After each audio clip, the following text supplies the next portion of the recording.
मैं दिल्ली में SDM sub divisional magistrate की पोस्ट पे तैनात हूँ। मुझे अक्सर बोला जाता है कि यूपीएससी क्रैक करने के लिए क्या मोटिवेशन है या मोटिवेशन दीजिए।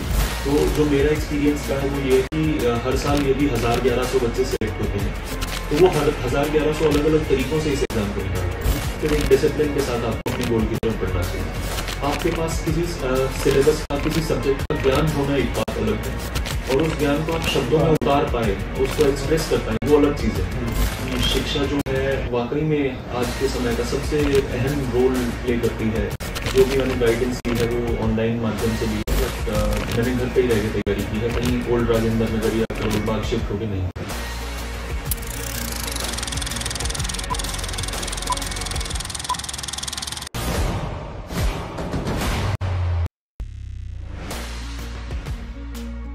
नमस्कार दोस्तों, स्वागत है आपका इंस्पिरेशनल स्टेप्स पर।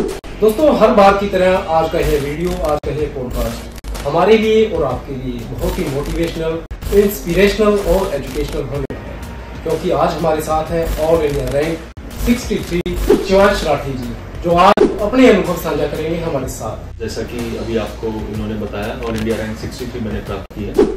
तो ये मेरा यूपीएससी में तीसरा अटेम्प्ट था। मैं दिल्ली में एसडीएम सब डिविजनल मजिस्ट्रेट की पोस्ट पे तैनात हूँ, और साथ साथ में पढ़ाई करने का असल में ऐसा है कि I was lucky in the sense कि मेरे दूसरे अटेम्प्ट की ज्वाइनिंग थोड़ी लेट हुई, तो तीसरे अटेम्प्ट का मेंस उसके पहले ही हो गया था।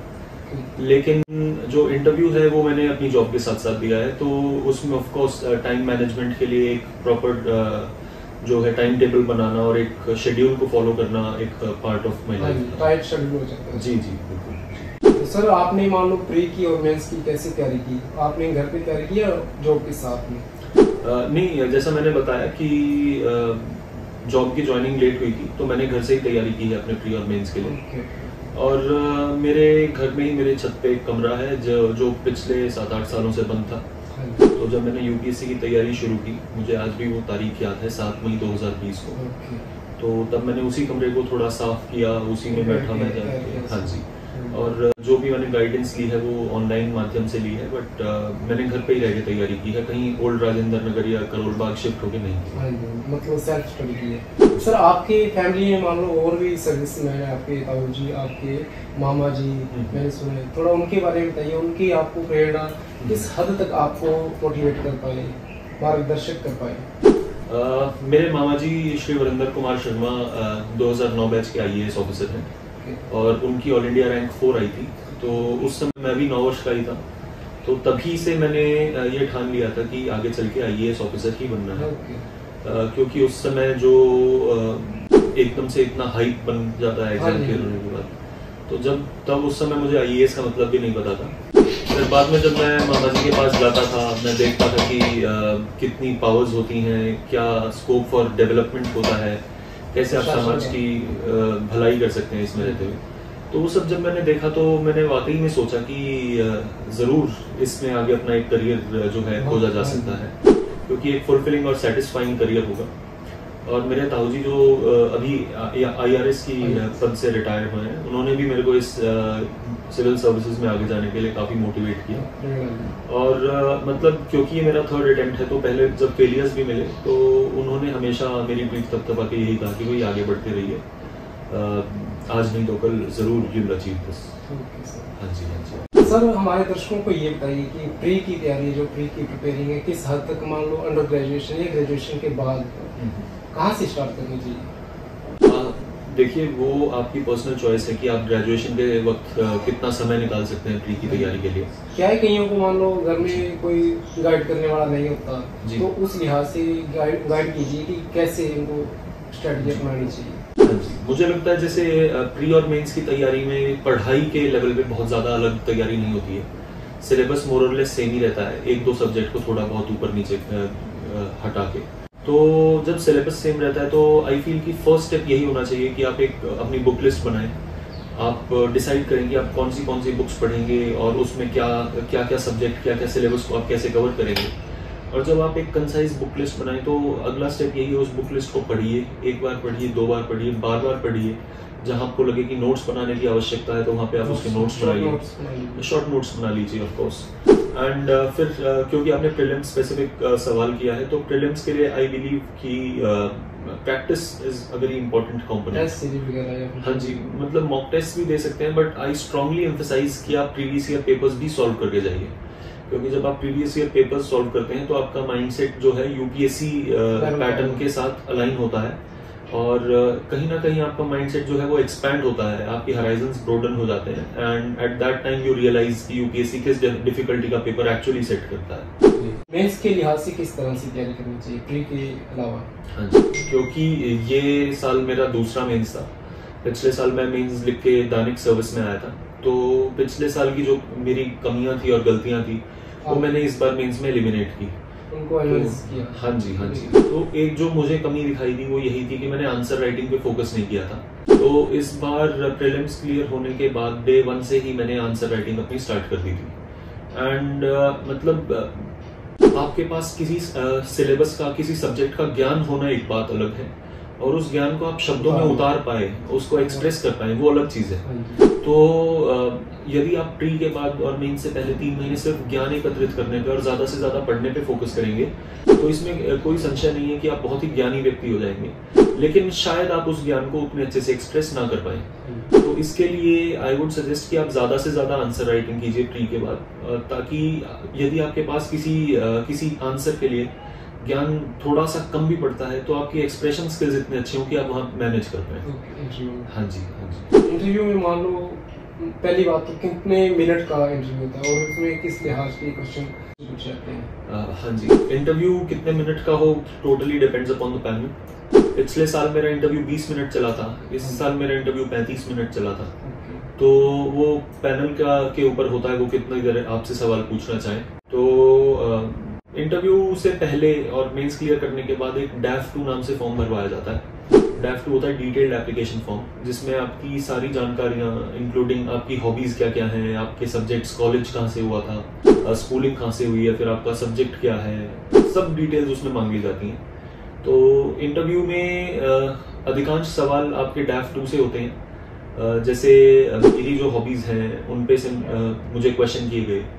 जैसे मेरी एक हॉबी है जिसमें मैं कहता हूँ कि मुझे संस्कृत स्तोत्रों का उच्चारण करना अच्छा लगता है, तो मुझे बोला गया इंटरव्यू में कि आप कोई संस्कृत स्तोत्र सुना के दिखाइए।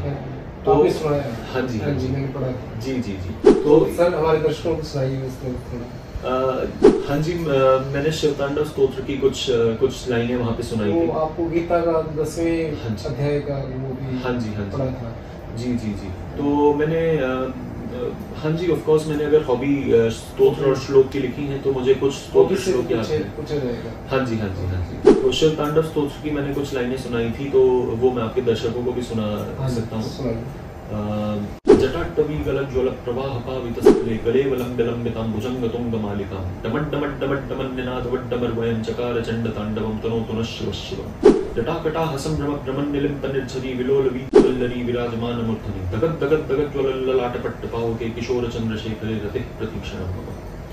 तो ये पूरा स्तोत्र नहीं है, पूरा स्तोत्र भी मुझे याद है, लेकिन मुझे लगता है कि समय के अभाव को देखते हुए हाँ जी। तो सर आपने ये सुनाया, आपका एक धार्मिक प्रवृत्ति के साथ आपका स्पिरिचुअल कांटेक्ट जो जनता तक पहुंच पाता है, बहुत बड़ी बात है सर। धन्यवाद। हाँ जी सर, आपने मान लो इस पूरी जर्नी में कभी निराशा या कभी डिमोटिवेट हुई कभी?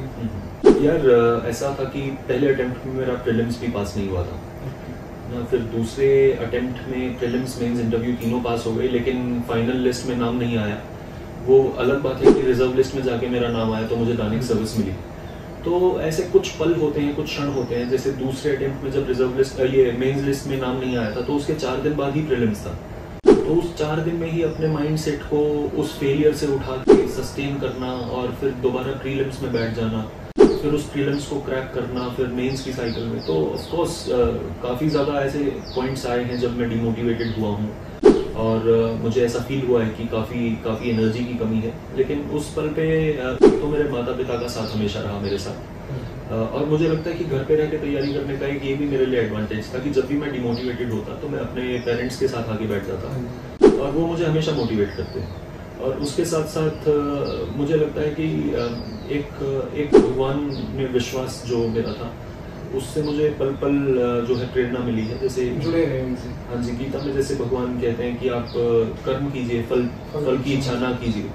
तो एक वो ऐसा वाक्य था जो मैं अपने आप को दोहराता था ऐसे समय में। सर, जिन बच्चों के पास मान लो आज के एस्पिरेंट जरूरी नहीं यूपीएससी की प्रिपेयरिंग करें, किसी अदर सर्विसेज की या किसी स्टेट की भी, जी मेनली सर गर्ल्स के पास मेन एक शिक्षा ही है जिससे वो उभर सकते हैं अपनी लाइफ में। जी, अगर वो शिक्षा ही नहीं प्राप्त कर पाए तो उनकी जिंदगी हम कह सकते हैं चूल्हे चौके तक ही है या फिर घर तक ही है, चार दीवारी तक ही है। तो सर, शिक्षा का अहम रोल गर्ल्स की लाइफ में कहाँ तक है सर, आप मानते हैं? मेरा मानना यह है कि शिक्षा आज के समय पे एक ऐसा माध्यम है, एक ऐसा हथियार है एक आम आदमी के हाथ में, जो उसे फर्श से अर्श तक उठा सकती है। और ख़ासतौर पे जो हमारे समाज की नारी शक्ति हैं, जो हमारी बेटियां हैं, कन्याएं हैं, उनके लिए तो शिक्षा वाकई में एक ऐसा माध्यम है जो कि समाज में उनको एक अच्छे पद तक, उनको एक सम्मानित पद तक लाने में, हाँ जी, और उनकी अपने ही परिवार में एक गरिमा बनाने में, उनको इज्जत प्राप्त कराने में एक माध्यम का काम करती है। तो डेफिनेटली मैं आपसे अग्री करता हूँ कि शिक्षा जो है वाकई में आज के समय का सबसे अहम रोल प्ले करती है। और खासतौर पे हरियाणा जैसे प्रदेश में, जहाँ पे ट्रेडिशनली एक पेट्रियार्कल सोसाइटी हम देखते हैं, तो वहाँ पे मेरा मानना है कि विमेन की एजुकेशन पे ज़्यादा से ज़्यादा फोकस होना चाहिए। जी, हरियाणवी मान लो कल्चर के बारे में सोचें तो घूंघट प्रथा है आज भी, मान लो राजस्थान साइड का लगता है ना बॉर्डर, इसलिए जी। तो अगर पूछा जाए किसी से तो कहते हैं ये हरियाणवी कल्चर है जी, अदरवाइज ये है तो ये घूंघट प्रथा जी। तो इस चीज को आप कैसे समझ सकते हैं? मेरा असल में बहादुरगढ़ शहर में ही मैं पला बड़ा हूँ, तो यहाँ पे मुझे घूंघट प्रथा बहुत ज़्यादा देखने को मिलती नहीं है।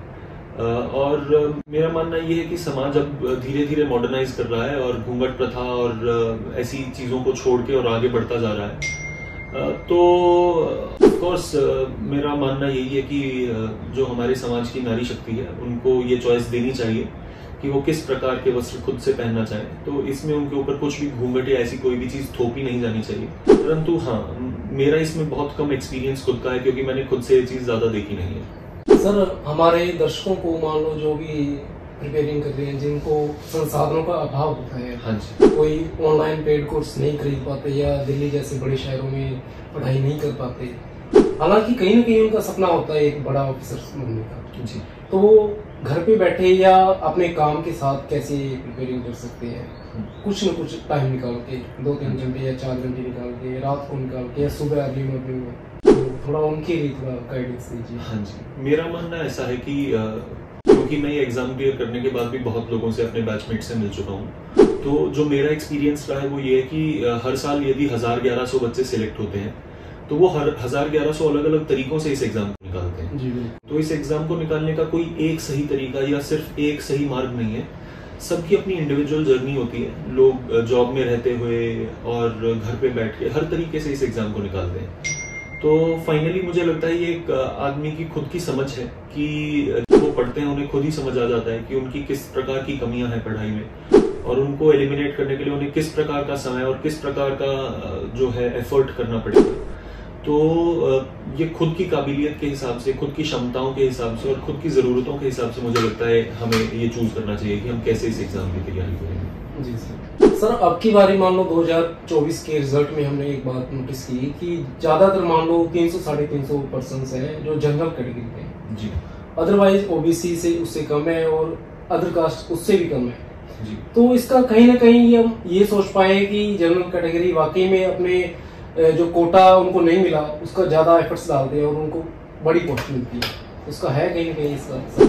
हमारे संविधान ने और हमारे देश के इंस्टीट्यूशंस ने एक ऐसा सेट फ्रेमवर्क बनाया है कि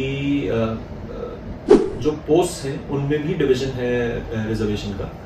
तो यदि जो किसी भी कैटेगरी से आप आके जब एग्जाम में बैठते हैं, अगर आप रिजर्वेशन के थ्रू भी आते हैं, तो आप डेफिनेटली उन अच्छी पोस्ट पे बैठते हैं, उन अच्छी पोस्ट पे आते हैं, और उनमें आपकी रैंक यदि थोड़ी पीछे की भी है तो रिजर्वेशन की थ्रू आपको IAS, IPS जो भी आपकी डिजायर्ड तो ऐसा कुछ नहीं है कि अनरिजर्व्ड या जनरल कैटेगरी से लोग आके सारी अच्छी पोस्ट ले लेते हैं। हर एक पोस्ट में रिजर्वेशंस हैं और मुझे लगता है कि हमारे देश में इस प्रकार से जो समानता है वो लाने का पूरा प्रयत्न किया जाता है, तो उसमें मुझे नहीं लगता है कि कहीं भी त्रुटि हो रही है। सर आप एक सर्विस में हो, मान लो करंटली सब डिवीजन में जी, तो एक प्रशासक पॉलिसीज को कैसे लागू कर पाता है और जनता को उसका हक कहाँ तक दिलवा पाता है? जी, क्योंकि मैं खुद भी आपने जैसे सही कहा है कि मैं सर्विस में हूँ, तो ऑफ कोर्स हर एक पॉलिसी जब हमारे पास आती है जो लागू करनी होती है, तो उसमें पॉलिसी लेवल पे ही सोचना पड़ता है कि इसको लागू करने का क्या तरीका होगा। जैसे यदि हम अभी इलेक्शंस का समय चल रहा है, तो इलेक्शंस में अगर हमें वोटर टर्नआउट बढ़ाना है तो अलग अलग तरीके से इवेंट्स करा के वोटर्स के पास इंडिविजुअली जाके उनको मोटिवेट करना, तो इस तरह से मतलब एक कोई क्लियर फ्रेमवर्क नहीं है कि इस तरीके से ही सारी पॉलिसीज को इम्प्लीमेंट किया जाता है। हर एक पॉलिसी की एक टारगेट ऑडियंस होती है, एक टारगेट बेनिफिशियरीज होते हैं, तो उन तक कैसे पहुंचना है, तो उसके लिए फायर फाइटिंग हर रोज चालू रहती है। तो और जहां तक बात रही कि वाकई जनता को बेनिफिट होता है, तो हाँ जी बिल्कुल जनता को बेनिफिट होता है और जनता को बेनिफिट करने के लिए ही सिविल सर्विसेज बनाई गई थी और वाकई में दिन रात जो सिविल सर्वेंट्स हैं वो प्रयासरत रहते हैं कि इन पॉलिसीज का बेनिफिट जनता तक पहुंचे। जी जी, अभाव है जिनको। जी जी सर, हमारे आज के जो युवा है, जो युवा जनरेशन है, हाँ जी, उनको कोई प्रेरणादायक आप मोटिवेट करें सर थोड़ा? जी, मुझे अक्सर बोला जाता है कि यूपीएससी क्रैक करने के लिए क्या मोटिवेशन है या मोटिवेशन दीजिए, तो मैंने ये बात कहीं खुद भी किसी वीडियो में सुनी थी, तो मैं यहाँ पे फिर से दोहरा देता हूँ कि मुझे नहीं लगता कि मोटिवेशन एक ऐसी चीज़ है जिसकी ज़रूरत हमें है किसी भी बड़ी उपलब्धि को हासिल करने के लिए। ऑफ कोर्स वो इनिशियल धक्का मोटिवेशन लगा सकती है, लेकिन रोज रोज मोटिवेशन ढूंढने की बजाय मुझे लगता है लाइफ में डिसिप्लिन, हाँ जी डिसिप्लिन, अनुशासन लाने की ज़रूरत है। यदि आप अनुशासित होंगे, ये जैसे मैं अपना खुद का भी आपको एग्जांपल दूं, तो यदि मुझे ये अनुशासन था कि मुझे रोज सुबह उठ के 7 बजे तक अपनी किताबों के साथ बैठना ही है, तो उसमें चाहे मुझे मोटिवेशन हो चाहे ना हो, लेकिन मेरा अनुशासन मुझे उन किताबों के साथ बैठने पे मजबूर करता था। तो इसी प्रकार कंसिस्टेंसी और अनुशासन, डिसिप्लिन है तो आपको रोज रोज मोटिवेशन के लिए नहीं भागना पड़ेगा। बाकी ऑफ कोर्स जो इनिशियल पुश है वो मोटिवेशन से आता है। तो हमारे समाज में इतनी ग्रोथ अपॉर्चुनिटीज हैं, सिर्फ यूपीएससी नहीं, एक से एक अच्छी पोस्ट हैं, एक से एक अच्छी जॉब्स हैं, और उसको भी छोड़ दीजिए तो समाज सेवा के फील्ड में भी लोग इतना कुछ कर रहे हैं। तो ऐसी पर्सनैलिटीज की तरफ देख के जो इनिशियल मोटिवेशन है वो लोगों को मिल सकती है, हमारी युवा अमृत पीढ़ी को मिल सकती है। तो आई फील हाँ जी, वहाँ से मोटिवेशन लेके और फिर एक डिसिप्लिन के साथ आपको अपने गोल की तरफ बढ़ना चाहिए। तो आपसे उम्मीद है कि सर की बताई हुई इन्हीं बातों को अपने दिलों में और दिमाग में उतार करके अपनी दिनचर्या में उतारेंगे और अपनी स्ट्रेटेजी को एक सही सटीक मार्ग में उतारेंगे। धन्यवाद दोस्तों।